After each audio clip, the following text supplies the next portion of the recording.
Whether on the field, on the court, or on the balance beam, there's more to winning than the final score. Hi, I'm Patrick Manning of Black Desert Resort. We recognize the effort it takes to succeed.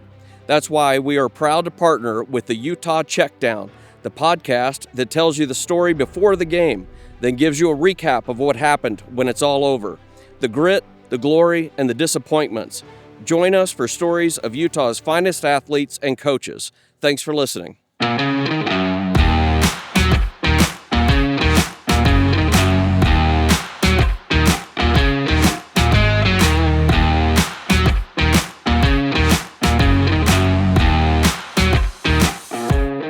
You're listening to the Utah Checkdown podcast. And now your host, Josh Furlong.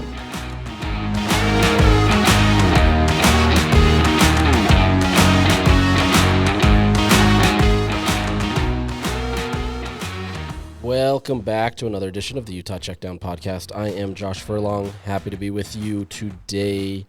Just kind of as a preface, I'm a little later on this podcast today. I got some news about some people that I care about that's making it tough to kind of do this podcast. So I apologize if this is tough. It's not a life or death thing. It's just it's a tough thing. So it's my mind's a little preoccupied right now with this podcast. So I'll do my best, but I apologize if it's not up to the level that you're used to hearing. Maybe it's never up to the level that you want to hear. So to each their own, I guess. But we're going to recap all that took place over the weekend, and what a wild weekend it was.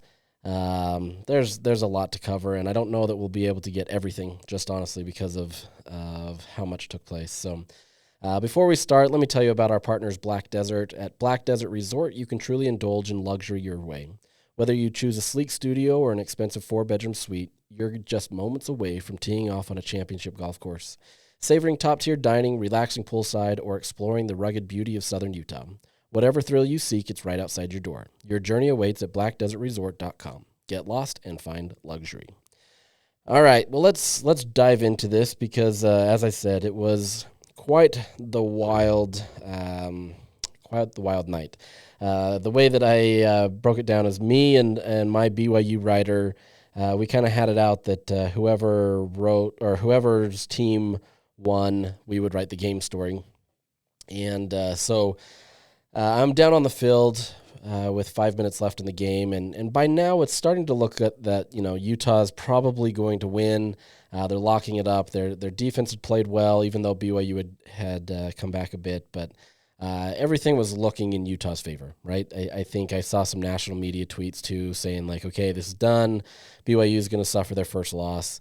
And I'm on the sidelines, sitting down on the grass or the turf, writing my story, hoping to get this posted, and so then I could go do post-game press conference and all that stuff. So, oddly enough, the members of the Utah Jazz were right behind us, sitting there. They had just played that afternoon in San Antonio, so imagine that charter life of being able to get there immediately and watching that game. But kudos to them for showing up and watching the biggest event in the state and wanting to be a part of that. So cool for them and being able to be a part of that and everything. But so it turned wild, obviously.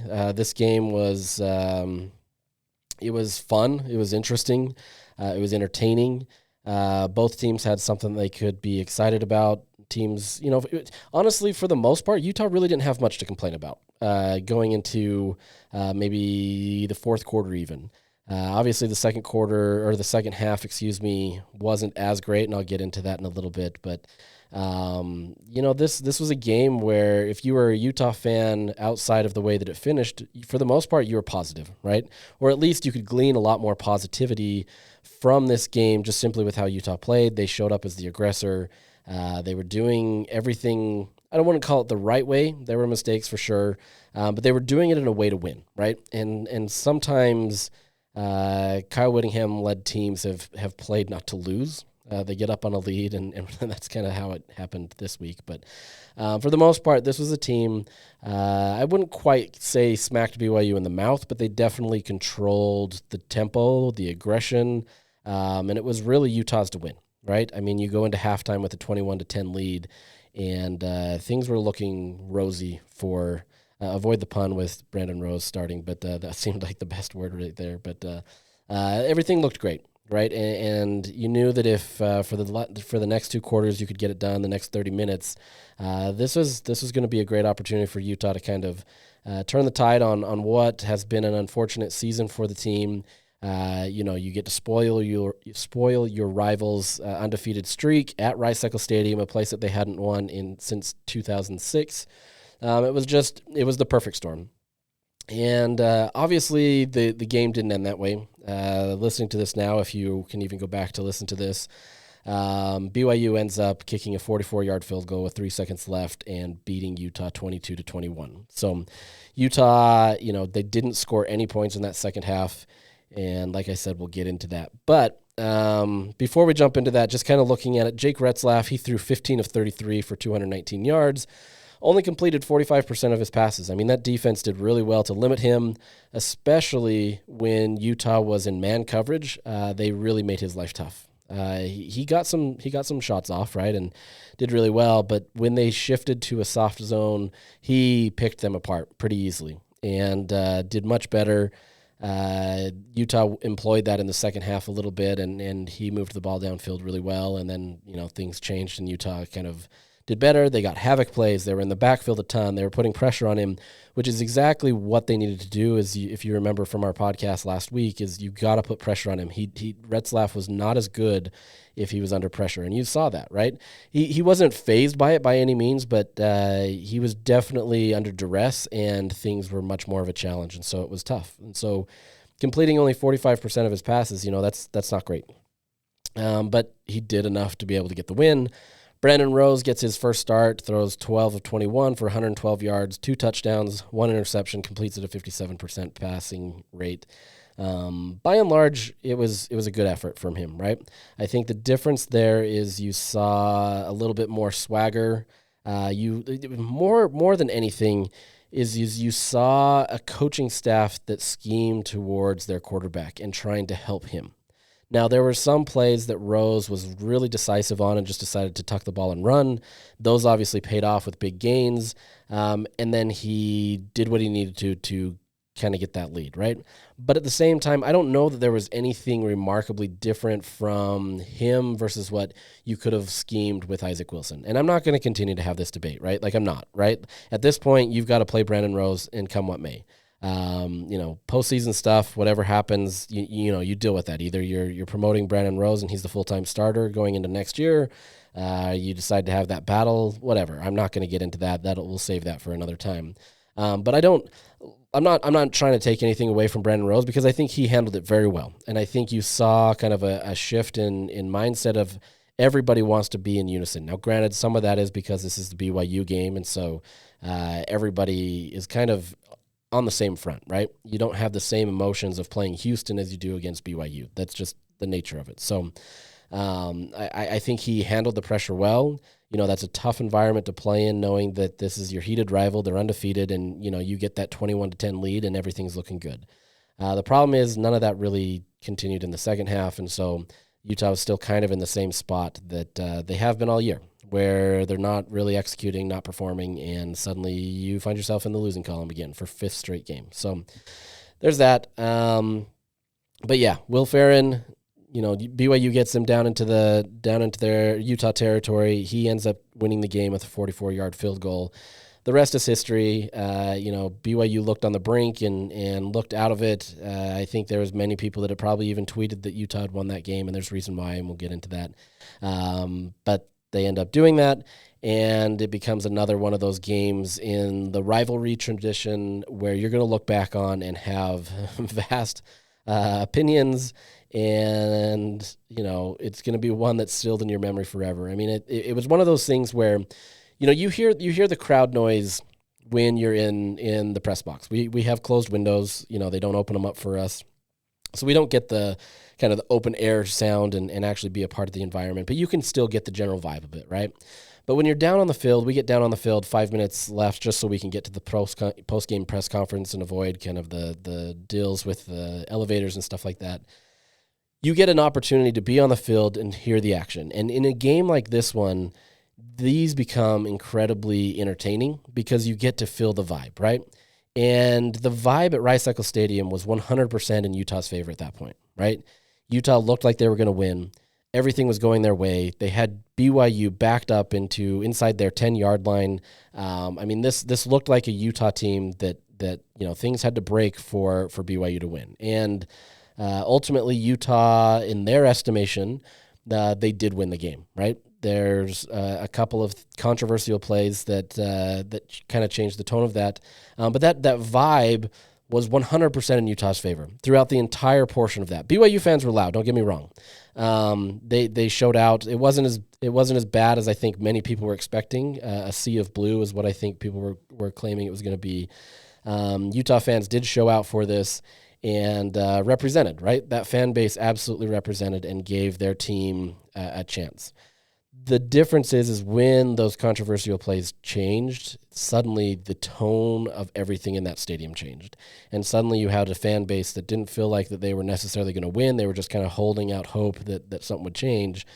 Suddenly became emboldened, and that changed the tone of Rice Eccles' makeup and everything. And kudos to BYU. They did a phenomenal job of getting it done.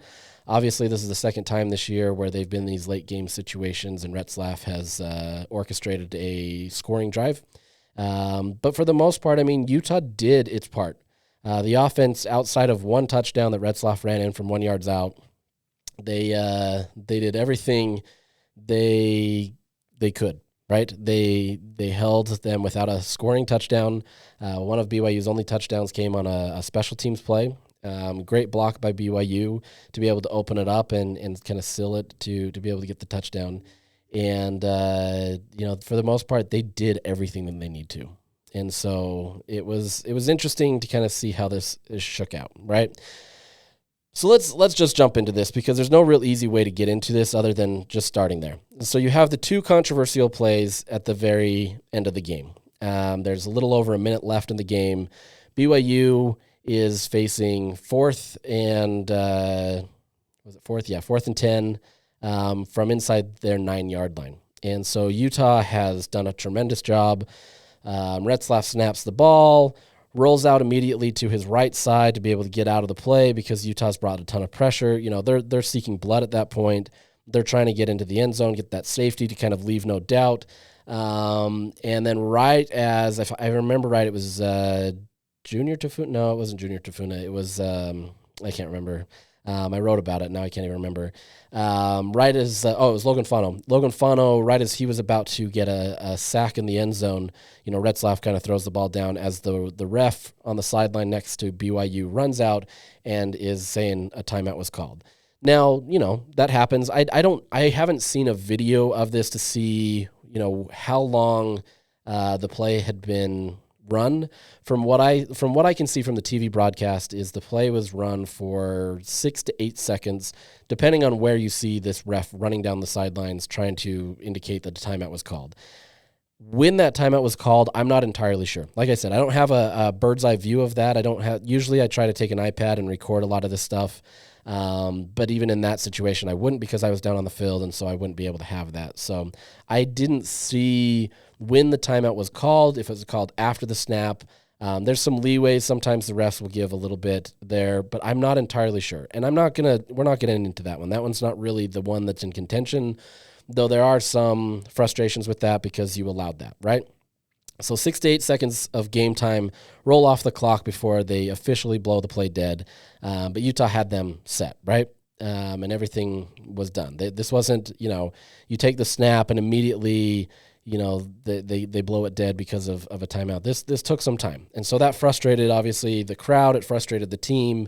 But at the end of the day, it's a timeout, right? If you have it, you've got an opportunity to use it. And outside of getting review to be able to see when Kalani Sitake called the timeout, there's nothing you can do, right? And I don't think there was anything malicious there by any means. It's more just a poor timing on the officials on whether he didn't get down there in time to be able to whistle it dead. I don't know what it is. It's loud, right? Like it's tough, right? So there's a lot of factors there. Not really going to play into that one. The biggest one that has everybody up in arms is Utah. Then brings out their team again, and Jake Retzlaff snaps the ball again. for the fourth down, and Karene Reed bull rushes him, right? Gets a hold of him just about the 1 yard line in the end zone, but forward progress would probably mark it at the 1 yard line, just as Junior Tafuna kind of combines with that, and they eventually sack Jake Retzlaff. And you at this point, I'm on the other end of the field, so I can't see it. I was trying to record on my phone, but I'm not seeing the intricacies of this that far away. I mean, I was zoomed in at 5 times or whatever my phone was allowing me to, and I'm not seeing the intricate details. So from my vantage point, I don't see this, right? We can see it on the big screen a little bit, but at the same time, you're thinking the same thing as everybody else on the field, everyone in the stadium. This ball game's over. Utah's sealed the win. They end the streak. And BYU finally loses, all that kind of stuff, right? And suddenly there's this flag that kind of appears. I mean, it was there. I'm not trying to make this incriminating by any means. This wasn't. The flag was there. But so there's this flag that just people hadn't seen, and it's called a defensive holding by Zamaya Vaughn. And I've gone back and watched this one a few times. Obviously, there's a bunch of stuff on the internet showing this. This has been one of those plays where I don't know that I've seen more zoomed-in footage of a play in my entire life. That's the nature of this rivalry. You're going to get a lot of that, right? And so what happens is roughly 5 to 7 yards away from the line of scrimmage, Zamaya Vaughn touches the receiver, pushes him a little bit, and it forces the receiver to stumble, right? That's the contention right here, okay? Is you've got a receiver who was slowed down. He was, whether that was, because of Vaughn or whether it was because of something else, I'm not going to get into that. I don't really care. The play was blown dead. Karene Reed had bull rushed him before that. There was no way he was getting that ball out to his receiver. His receiver wouldn't have had, he wouldn't have been facing him in time for anything. So you could say that, it impacted the play. That doesn't really matter. It may have impacted the play, and that's not the rules, right? It's not like, it's a holding only if it impacts the play. If it's a hold, it's a hold. That's what it is. But the nature of it is it took a bit, and people got frustrated with it because depending on which angle you're looking at, it looks more of a hold than in other scenarios, right? I've seen some views where it definitely looks like a hold, and other views where it looks like, it's just kind of a brush by. I don't want to say exaggerated, but he definitely, was impacted by it. But, that's what it is. In the Big 12, by and large, they have allowed these receivers and corners to be a little bit more physical. Obviously, you can't be physical the entire depths of the route. Usually you're given some latitude with that 5 yards that you can go. There's obviously some jawing when you're, going for a ball. And by and large, in the conference, they've allowed them to be aggressive. Both sides, right? We joked about this all the time. There's no offensive PIs. There's no defensive PIs. You just go for the ball, and that's what it is. That's not always the case. Obviously, some get called from time to time. It's a little bit more sporadic. But even Kyle Whittingham said that, they've allowed them to be much more physical in this conference than they were in the Pac-12, which is true. That's there. And so the frustration is, some people want to say, okay, even if it was a holding penalty, in that game, in that situation, you don't call it. I'm of the opinion personally, and I've said this with the NFL, there was a call for the Super Bowl with the Chiefs and all that kind of stuff. If it's a penalty in the fourth quarter, it's a penalty in the first quarter. It doesn't matter. In my opinion, if you're going to call that penalty, it should be called regardless. And I understand the want to not be able to have that be a determining factor in a game. But at the end of the day, if it's a penalty, it's a penalty, right? The issue comes down to is holding is kind of all over the place in football, right? You can look at it on both sides. There's going to be many times in that game where you can look from a BYU perspective and say that Utah held. You can look from a Utah perspective and say that they held. And it happens. And you're probably going to be right because there's so much of that. There's several that I saw from up in the press box throughout the duration of the game. It went both sides. That's the nature of it, right? There was the face mask that Utah benefited from that, in retrospect, it isn't a face mask. It was under the it was the jersey. His head just kind of turned at the exact time. You can't review those. It looks like it. You understand why the ref called it. You can't really kind of make judgment calls out of that, right? It's a judgment call. It looked like it. There's not much you can really do. It wasn't malicious. It's not like they were trained. It's okay if he grabs right here, turn there. No, that's exactly just how his body naturally reacted. So, you get these things where, plays can make it up. And for the most part, I hate the decisions to blame refs. Can they be blamed? Yes, 100%. I think this is one of those things where it's a 50-50 call, right? And I think that's why this is so tough, is because both fan bases can see something where they can pick their side. There's nothing definitive here, right? In the sense that this is 100% egregious and it's, whatever it may be. That's the nature of it. It's really up to if the ref decides to call it. And you can argue, okay, they shouldn't be calling that. Yeah, I know. I get that. But the reality is that's there, right? And, Kyle Whittingham traditionally will talk about how you don't let the referees be involved in the game, right? That's the age-old wisdom from any coach out there that says it doesn't really matter if you did everything you were supposed to, right? If you did everything you were supposed to in that game, referees shouldn't matter. Now, obviously, there's close games, right? This was a close game. But this wasn't one of those where, BYU and Utah were just going punch for punch every single drive down, and this altered the game. No, this is a game where Utah didn't score a touchdown in the second half or a field goal in the second half, and we're letting it slip away, and then this happened, right? This is going to overshadow everything that took place in this game. And I'm not saying it shouldn't, because there is a lot to this, right? And I don't think that there's a right answer here.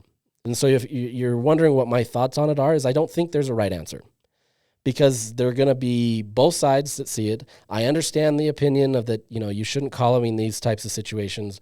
There's always holding. They allow them to be physical. All of those things are true, right?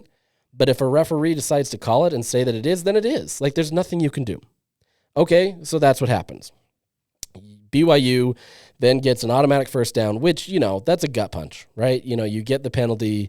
It's suddenly a gut punch after you've held them in perfect position to be able to get there. And, Kyle Whittingham had said that he wouldn't have changed anything on Zemajevan's play, and I don't think he would, right? Like, I don't think this is him just kind of saving face and trying to, double down on it. I think that's exactly how they're coaching them. You're going to try to get a little bit of an edge in there every single time. And throughout the duration of the game, they have been doing that. You can go through it. You can look at the offensive line. They're getting little edges. They're getting little things. The wide receivers and the corners, they're always jawing at each other, trying to get physical, get an edge. There's always these little nuances that if you zoom in on a video, you're always going to find a receiver or a corner doing these types of things. Every game, whether it's in high school, whether it's in college, or whether it's in the NFL, they're all doing it. And they're going to all act innocent, right? Because that's their job. Their job is to be able to get an edge. And if you can grab a guy's jersey without a referee looking at it, you're going to do it. Now, I'm not saying be cheaters, but at the same time, you're going to play to the level of what these refereeing crews are going to allow.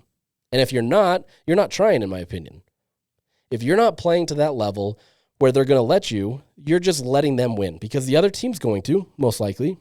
And in a game like this where it's going to be physical and it's going to be hotly contested and every play is going to be a contested play, you absolutely better be doing something to try to get an advantage on your opponent. Like I said, don't cheat, but at the same time, there's going to be things where you're going to try to get an edge. And as long as the referees are allowing that, that's part of the game, right? It's not illegal until they decide to say it is.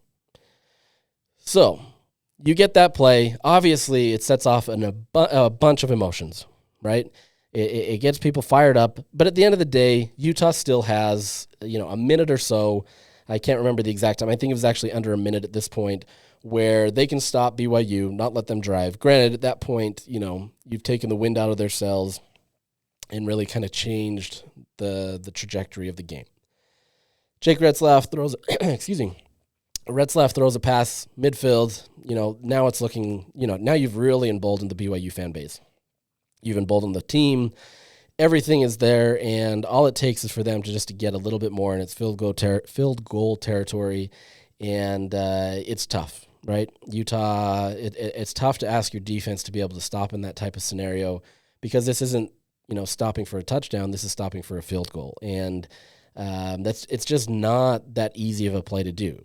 It's much easier to say don't allow them to score a touchdown than it is to say don't allow them to score a field goal, because you're kind of not unlimited space, but as long as you have a good kicker, it doesn't really matter how far back you are as long as you trust them and they can do it, right? And they get it into much better territory. Like this is a pretty, I don't want to call it an easy field goal because people miss from 40 yards out quite a bit, but it was pretty easy, and I think Utah was hoping for a little bit of that Chiefs magic. They got a blocked field goal, game-winning field goal on Sunday, but that was not to be.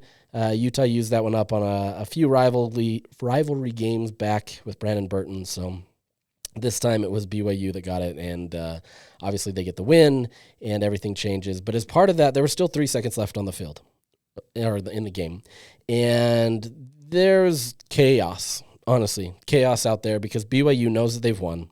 Obviously, 3 seconds is plenty of time for Utah to win, especially if they can take it back. The problem here is this is where other factors started to play into this. Mark Harland, Utah's athletic director, is seen on TV, and I don't see this until later, but he's seen on TV berating one of the Pac-12 refs. I believe it was the head ref, just absolutely berating him and pointing his finger at him, telling him, I don't read lips, but essentially telling him he did a terrible job. You can't make those calls. Eventually you have to have Jim Harding kind of pull him back and away from that. But essentially, this is happening as there's a kickoff, right? And so Utah's penalized for it. Let's say Utah does take this back for a touchdown. Now the game is over because of your athletic director basically getting a foul. And it didn't come to that because Utah couldn't get down to the end of the field and score a touchdown. But, I mean, imagine the chaos that would have ensued if that was the case. You thought it was bad with the defensive holding. Now imagine an athletic director losing the game for your team because of kind of his anger. So a lot at play there, right? So the game's over. We, as media, immediately go into our respective press conference rooms to talk to the coaches, talk to the players and stuff like that. And we go into the press conference room, and we're sitting there waiting. And it's usually the NCAA has what's called a 10-minute cool-down period. They don't have to come talk to the media for at least 10 minutes so that they can kind of gather themselves, do what they need to. It's traditionally more than that.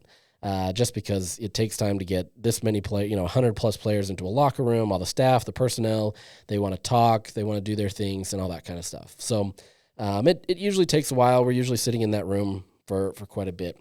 And Mark Harlan enters into the room, and he does this periodically. He likes to come into the press conferences after, and he usually just comes in quietly and stands in the back and listens to the press conference. And so there wasn't anything unusual about him coming into the room the way that he did, except for he suddenly walked up to the podium. And so we jumped up and kind of got our microphones ready and ready to go. And he, unprompted, decided to give this response. I've been an athletic director for 12 years. This game was absolutely stolen from us. We were excited about being in the Big 12, but tonight I am not. We won this game. Someone else stole it from us. Very disappointed. I will talk to the commissioner. This was not fair to our team. I'm disgusted by the professionalism of the officiating crew tonight. Thank you. And that was it. He walks out and doesn't take any questions, was emotionally charged after that. He had just come out of the Utah locker room where he had said that, he felt the emotions of the team and everything. He was obviously still fired up from his own emotions from the game and decided to do that. Now, on one hand, he left, and where we're at, there's kind of a glass wall in this press conference where donors or boosters or family are able to sit in and see. It's separated, so we can't really hear them outside of kind of muffled noise. But as he leaves, there's a handful of claps that kind of emanate from that room after Harlan gives his thing. So there was clearly a subset of the fan base that respected Harlan for speaking out. And as a member of the media, it's it's honestly the best thing in the world when somebody wants to speak out, right? We're so often given dumbed down answers, vanilla answers that don't really give the true passion. And so as media, it's tough to be able to write about true emotion when you're getting the PC answer, we'll say. And so what Harlan did, that plays very well in media because now you've got true emotion, you've got people doing it. There's going to be a subset of the fan base and other people that are really, riled up by that, knowing that, okay, this is he spoke the mind of everybody, right? On the other hand, there's, I would say, the majority of people that feel like Mark Harlan was wrong. That he, overstepped as in his role as the athletic director, and really kind of went out there and was unprofessional himself, right? And, I'm not here to weigh in on this in terms of, whether I think he did or not. I do have to say that I think when you are overseeing an athletic department, your actions matter, right? And so if you're going to be the one that's giving the theatrics, you're probably going to get other people in your department giving theatrics as well. And it's tough for you to come back to them and say you shouldn't have done that when you yourself did that, right? That's any role. As a parent, I have to be the role model in my family, because if I'm the one lashing out or acting out, it's real tough for me to say to my kids, don't do that, because then I look like the hypocrite. Don't worry, I'm a hypocrite no matter what. But it's kind of, you've got to be the adult in the room, right? And as media, like I said, I'd much rather have the passion simply just because I want to be able to get somebody to react to it. And we got that reaction, and obviously that story has played very well on my website, on everybody's website. This has been one of the hottest, quotes given for the entire country, right? National media love this. They can play with it. They can talk about it. This gets people fired up about, is the Big 12 officiating terrible? Are they good? What is professionalism? All that kind of stuff, right? This can play for weeks. And in this age where everybody's going to debate things, there's no loss of people wanting to discuss this. But like I said, at the end of the day, Mark Harlan is responsible for the athletic department. And obviously he has to answer to the university president, and we don't know what those conversations are like, at least right now. But for a university that tried coming into this game they had this thing called rival right? And well, that was a lot of rights right there. Rival right. They worked with BYU to kind of talk about, let's have, this not be so, I don't want to say dangerous is not the right word, but let's change the conversations about this where we can still be passionate about the teams, but still respect each other, right? And whatever your opinion of that is, whatever. But at the same time, you have a university president who is out there saying those right things, and that's what he's supposed to do. You're supposed to come out there and say, we're going to be civilized, we're going to do this, all that kind of stuff. And now you have your athletic director, who is arguably, outside of the head coach, the second most seen person in that department. You can argue basketball and all that other stuff, and you're right. But for the figurehead of a department, Mark Harlan is right there. There's probably not a lot of casual fans that know who Mark Harlan is, or at least know to the extent how involved he is in the day-to-day operations, but most people have heard his name.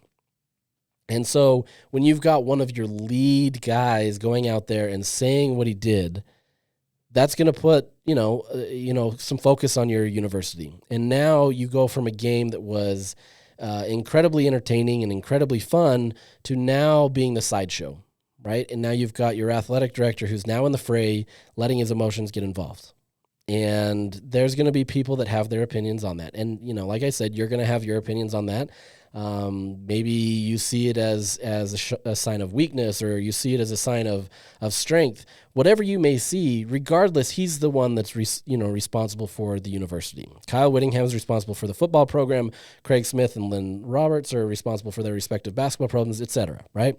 They have their own things, but Mark Harlan is responsible for the entire department.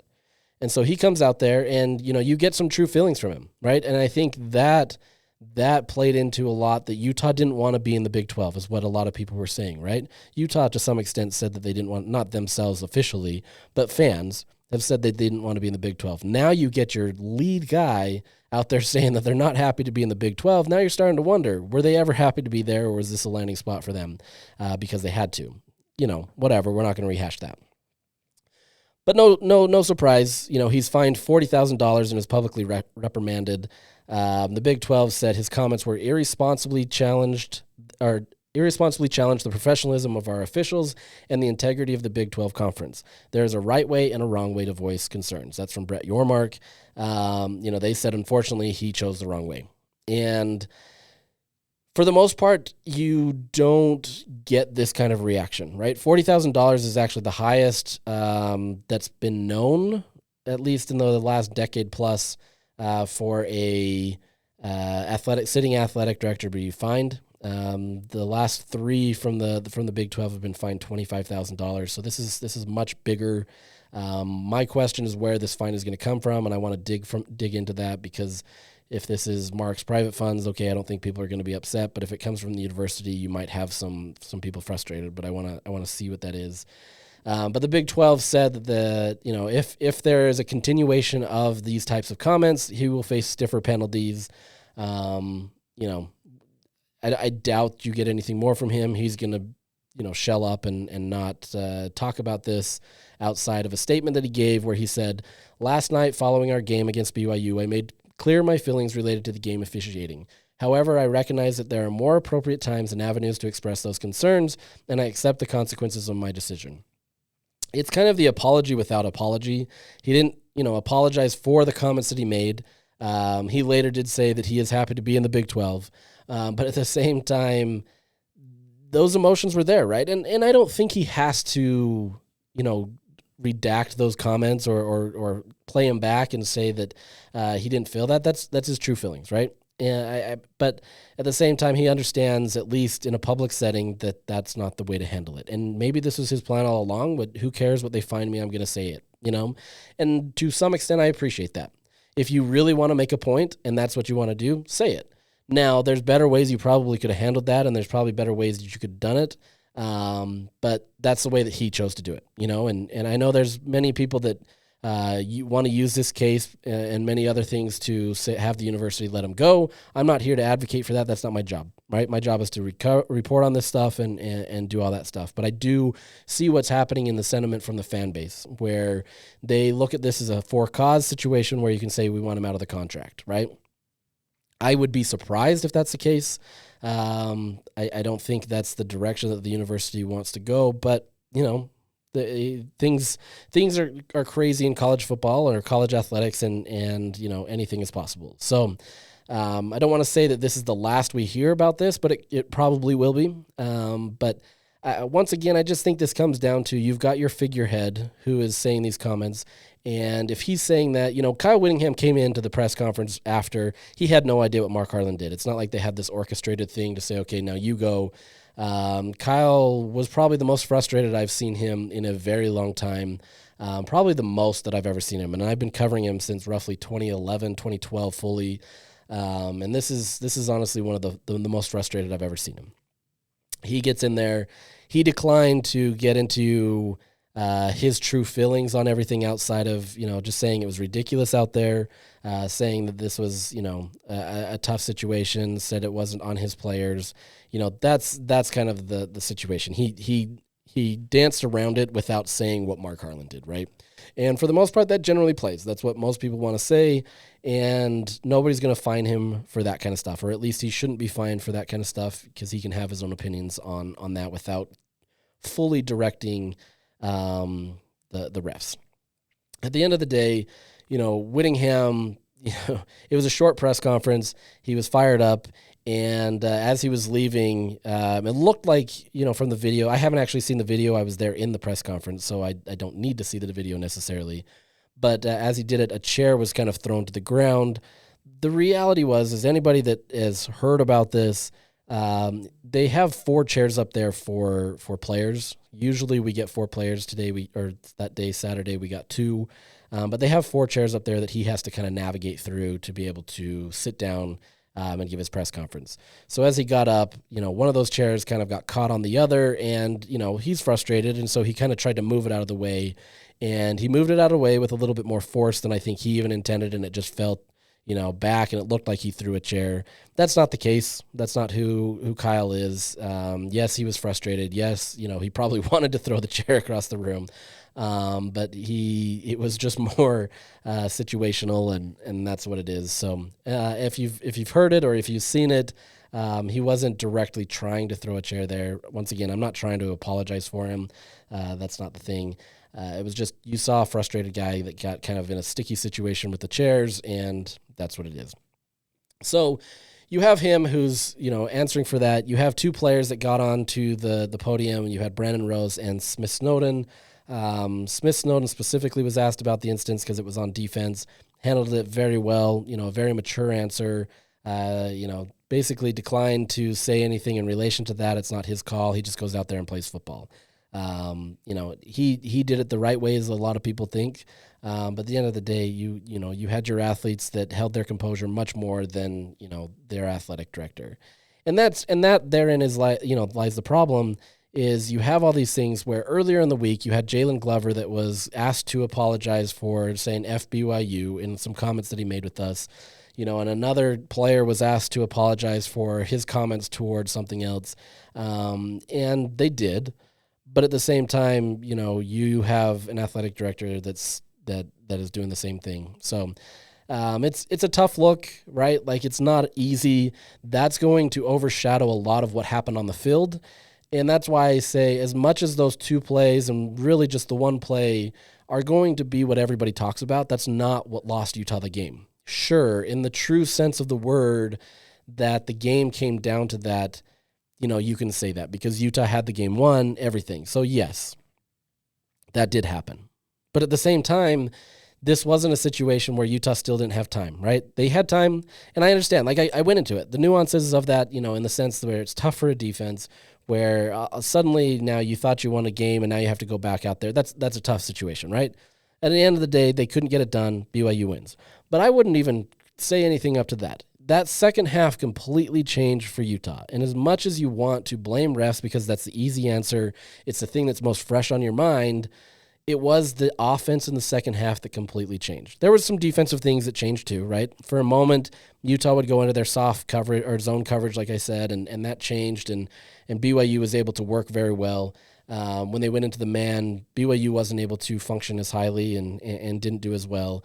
But that's the thing with these coaches that know everything. I was talking to some from people from BYU at halftime, and they were saying Utah knows absolutely what Jay Hill is going to call. And so when he does that, they know exactly what to do, which is why you saw Utah be so effective. This is the nature, that's just one example, but that's the nature of these two coaching staffs working with each other forever. Utah knows their offensive coordinator, knows their defensive coordinator, knows their head coach inside and out, right? Same with BYU. They know this Utah's team. Maybe not to the same extent that like Kyle Whittingham would know, but it's pretty similar, right? And so when you have these situations where you're trying to get an edge, the littlest things matter. So they're teaching their kids, they're not kids, but they're these adults, that if this happens, you almost certainly know what's going to happen.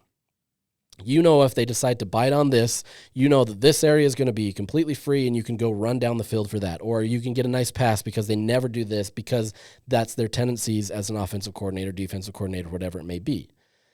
That becomes the challenge. And so when Scally decided to employ kind of a zone defense, that changed a little bit. He eventually had to change and do that.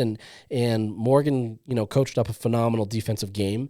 And so there's nothing you can really take away from that, because there's give and take throughout a game, right? Like, that's the nature of it. At the end of the day, this is once again on the offense. And Kyle Whittingham, I asked him after the game what changed, and I asked him again today. And at the end of the day, he said they didn't execute. And yes, that's true. They did not execute the game plan in the second half. But at the same time, I think their game plan absolutely changed. In the first half, you have a team that was trying to be the aggressor, right? They were trying to do whatever they could to win the situations.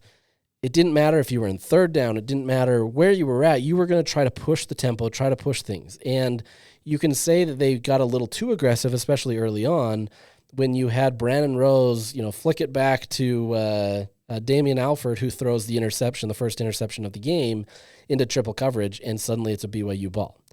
They were a little too aggressive there. But they kept their foot on the gas, and they still continued to do what they needed to. But in the second half, that all changed. Everything kind of changed, right? Like, it's not a one-to-one thing in the sense that, they were doing this here, they didn't get it there. There's still some of that. But I felt like they kind of took their foot off the gas a little bit. They didn't do the same things where they were the aggressor. In the first half, you were doing things to scheme in a way that allowed Brandon Rose to not have to do too much, right? And he didn't have to. Like, yeah, he had 2 big runs, and those were obviously beneficial. But at the same time, he's not having to think too much. Now, with that said, he was fairly composed in the pocket. He looked good there and stepped up and made some great, especially 2 passes that I remember. There was one up the seam to, if I remember right, it was Dorian Singer, one of the best plays of the game, in my opinion. He just hit him. Everything was great. And so you have a team that was working really well. They had 11 first downs in the first half, 8 in the second quarter. That's where Utah really kind of got their momentum going, and everything was going well. They converted 4 of 5 third downs in the first half. Like, everything was going well on the Utah's offensive side of the ball. And then suddenly, in the second half, you kind of took your foot off the gas. The play calling may not have changed necessarily, but there wasn't the same edge to it, right? There wasn't the same attention to detail or ability to try to do things to change what Utah needed to do. Now, some of that's going to be on BYU. A lot of that's probably on BYU. They made their changes, and a lot of that helped. But at the same time, this was a team that just looked different, right? And the two, like, so you have Brandon Rose threw an interception. It was an unfortunate interception, right? Because this is where Utah, who knows how the drive would have ended, but without that interception, obviously, there's a potential that Utah could go down to score. They're still having some momentum. They're still doing some things. What happened is Kyle Whittingham said that the receiver ran the wrong route. That's not on Brandon. Okay, that happens, right? Like, he did throw into triple coverage. I still, even with the right route, that was pretty crowded. I want to go back and look at it, but it was a pretty crowded area. Maybe you get it. I'm curious to see what exactly the route was. We won't know, but that hurt. You also have the aspect that Brant Keithy suffered a season-ending injury there, presumably his knee. Kyle Whittingham had said that it's pretty extensive. You have to feel, as a side note, you have to feel bad for Keithy, who has done everything he possibly can to be the best player at Utah, to do whatever he can to be able to prepare himself for an NFL career.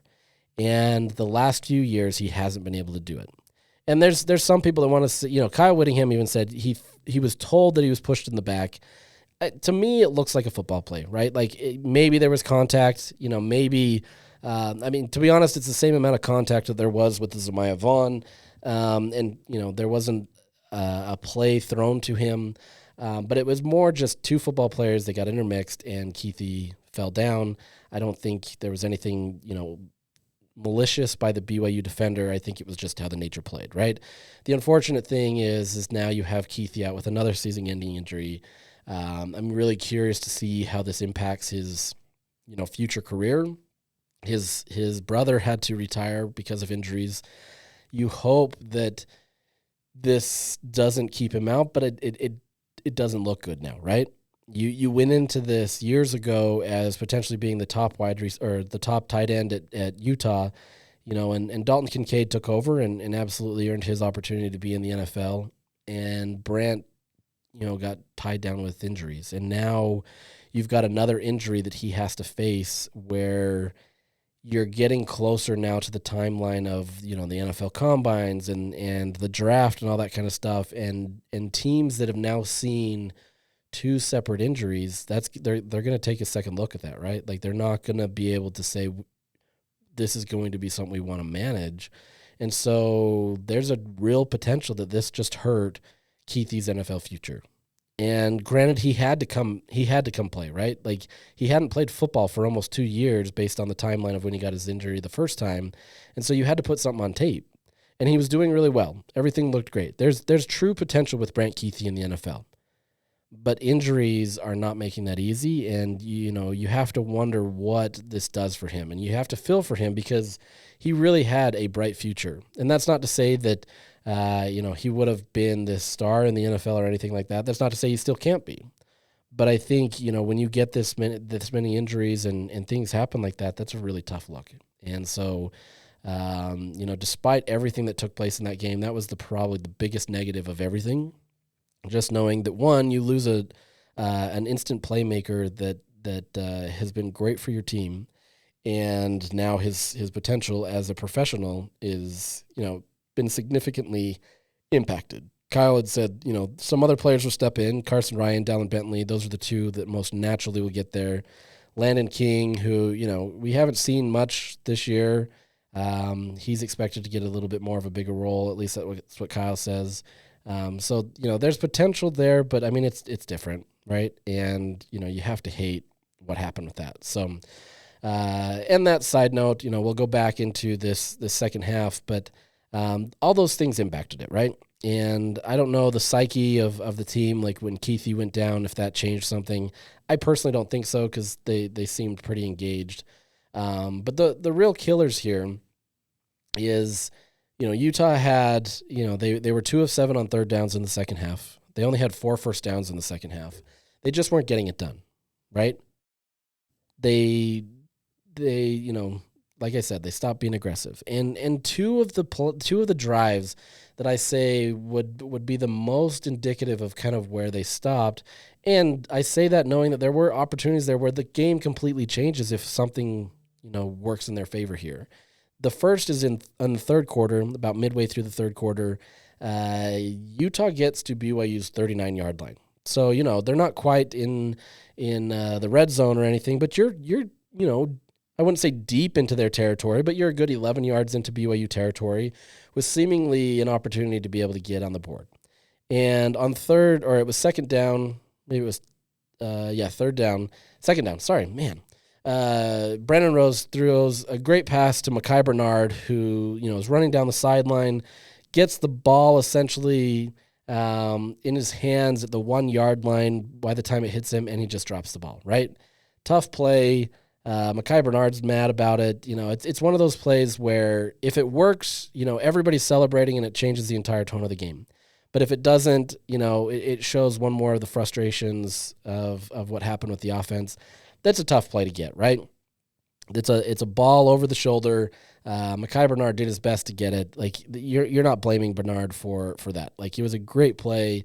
It just didn't happen. Okay, so that puts Utah in a bit of a sticky situation. They're now at 3rd and 10, and the play call was for Jalen Glover to run it off the left side, and he only picks up 4 yards. So now suddenly it's 4 and 6, and Utah is at the 39-yard line, and they don't really have this is plus territory, and so you're thinking maybe they try something. It's 4th and long, so it's a harder situation, but that the game is still close, and if you don't get a score, there's a real chance that BYU comes in, right? And so I understand their decision to punt, because you understand that, like, maybe we can keep them down, that gives us more field. If you don't get it, now suddenly they only need 61 yards to get a touchdown instead of, potentially 85, right? Maybe 90 if you get a good punt or more. But they decided to opt for the punt, and, it doesn't work out for Utah. Okay, you can say that one's the case where, it happens. Later in the fourth quarter, kind of similar situation. Utah actually was close to getting a first down. I think they were a yard short, if I remember right. And Landon King gets called for a holding penalty. I haven't gone back and looked at this one, so I don't remember it. My knowledge of it, I believe it probably was more of a holding penalty, much more than what the Zemiah Vaughn was. I don't want to speak too much on that one because I don't know fully the extent of it. I can't remember it all that much. But it essentially pushes Utah back to 3rd and 11. Tough penalty. They called it, so be it. Maybe that was the trigger right there that they were going to call something, right? Maybe they had to learn from that to say, okay, they're being physical. Once again, I haven't watched that play back, so I don't know how much more of a penalty it was compared to Vaughn's, but I know it was definitely more contact than what Vaughn had.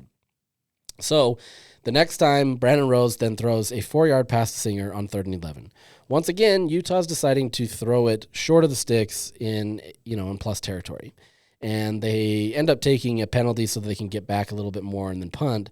But once again, you're inside of BYU's territory, which is generally speaking, granted, hasn't been much this year because the offense hasn't moved, generally speaking, an opportunity for you to go for it. It's 4th down territory, right? And that's not to say that it's always that, and there's always situations where you can have more, but this was the case where you were playing not to lose. and the defense was doing well, so you understand that, right? Like, the offense hadn't really scored anything. I can't remember when Retzlaff got his 1-yard touchdown, so I think it was in between those two drives that Utah had. But the reality is BYU was making more plays, right? And you weren't. And so, yes, you want to rely on your defense, and yes, you want to be able to do that, but like it's a challenge. Like, honestly, the one in the fourth quarter is probably tougher because you're more at midfield than you were the one in the third quarter. And I know you can't go back and rewrite history, but that becomes the challenge where now you're putting it in BYU's hands to win instead of you putting it in your own hands and doing that. I mean, I think I understand the desire to want to be safe and want to not lose, right? But there comes a point where you kind of have to play to win. And I don't feel like Utah did that in the second half. They played to stay, and this is, this has been a Utah thing for a long time. But they didn't do what they needed to be able to win the game. And so, you can say all you want about the penalties, and you're probably right?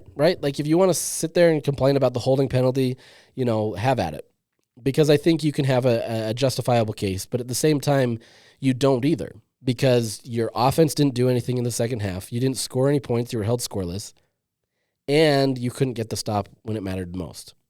Now, like I said, I'm not putting that on the defense. I think they were put in a very tough situation, especially in the emotions of that. To me, once again, this comes down to the offense not executing, but also not even just the execution. It's just scheming up plays that work for the offense so that they can do well. Yeah, you had that deep ball, 39 yards to Mekhi Bernard, and that's great. That's a great big-time play, right? Like, that changes the absolute tone of the game. And I'm not saying you don't take those shots, but at the same time, do more to be able to help your team get in a situation where you can get first downs, right? Move the ball.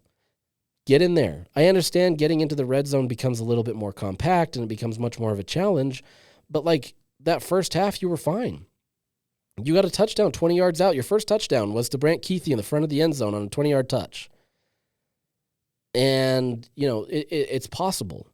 They weren't able to stop the run as well, so you can run outside, you can do different things. And, yeah, you can argue that they did that with Glover on that 3rd down and 10, but, you didn't do anything to be able to really help your team advance the ball in an aggressive tone without being too aggressive, right?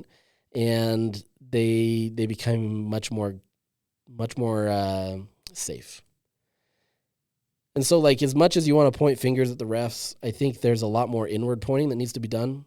I don't know a ton about football in the terms of the ins and outs. I'm not going to get in here and debate okay, if they would have done this or done that, and that's just not my job, right? I don't know football to that level. But at the same time, you can see that there was a clear change, and you can mask that with that defensive holding. But at the same time, this is a Utah team that didn't do anything. And if that's the case, you either have to say that the offense didn't do what we needed to. We either didn't scheme it correctly, we didn't execute it correctly, which, Kyle did, but I still think you needed to scheme it correctly to get it there. Or you have to give credit to BYU for winning the game. That's it. And I know Utah doesn't want to say that. You don't want to give credit to BYU at all. But that's it. You can't blame a ref for that situation. You have 30 minutes to be able to get 3 points on the board. I'm not, BYU's decision-making would have been different, and they would have tried for that, and maybe that helps you. But at the same time, 3 points. That's all you needed. And you couldn't get that done in 30 minutes. And so a 3-second play, a 5-second play, whatever it is on a defensive holding did not change this game. It impacted it, and yes, it matters. And I think you can be frustrated about that. And yes, in the true definition of changing plays because, you think that Utah won, then that matters in that sense. But at the end of the day, it's what happened in that final 30 minutes that changed it instead of the final minute. So it's frustrating. I understand it. Utah's now on a 5-game slide.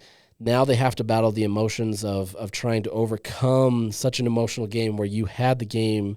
You're trying to battle for bowl eligibility. I know that doesn't mean much to anybody right now, but it's still a sign of respect to be able to get to bowl eligibility. You don't want to fall under 500, especially on a season where the expectations were you were supposed to win the conference, go to the playoffs. Falling below 500 is not a great sign. And it doesn't really matter at this point.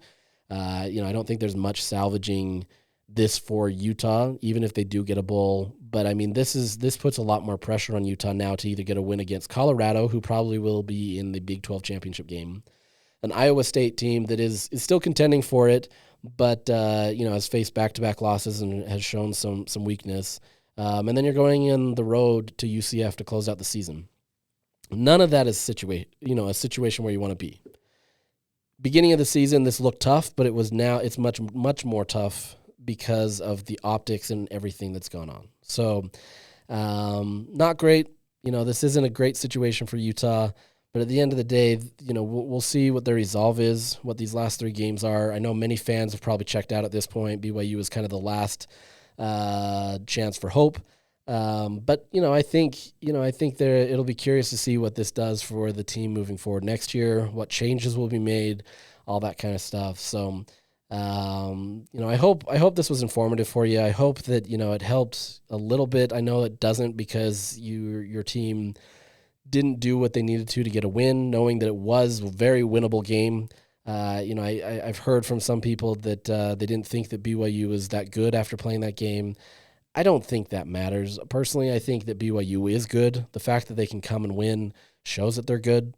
They did it in a way where Utah undercut everything they did, and they still found a way to win. I mean, that shows the true definition of a good team. It doesn't make it any easier. You want to see your rival, die. You want to see them crumble. You want to see them lose every single game. But this is a good team. And, they had a lot going against them. The history of trying to win games at Rice-Eccles Stadium. John Beck was the last quarterback to win at Rice-Eccles Stadium. This just doesn't happen that often. A team that has coached by all of, they've been on Utah's staff forever. Like, everything is known. This is a tough challenge. They have to play, not to make mistakes because they're undefeated. It was a tough test, and they executed it and got it done. Whether you believe in the miracle side of it and everything worked well that way, who cares? They're winning. It's just not easy for you to hear. But moving forward, we'll continue this. We'll preview the Colorado game.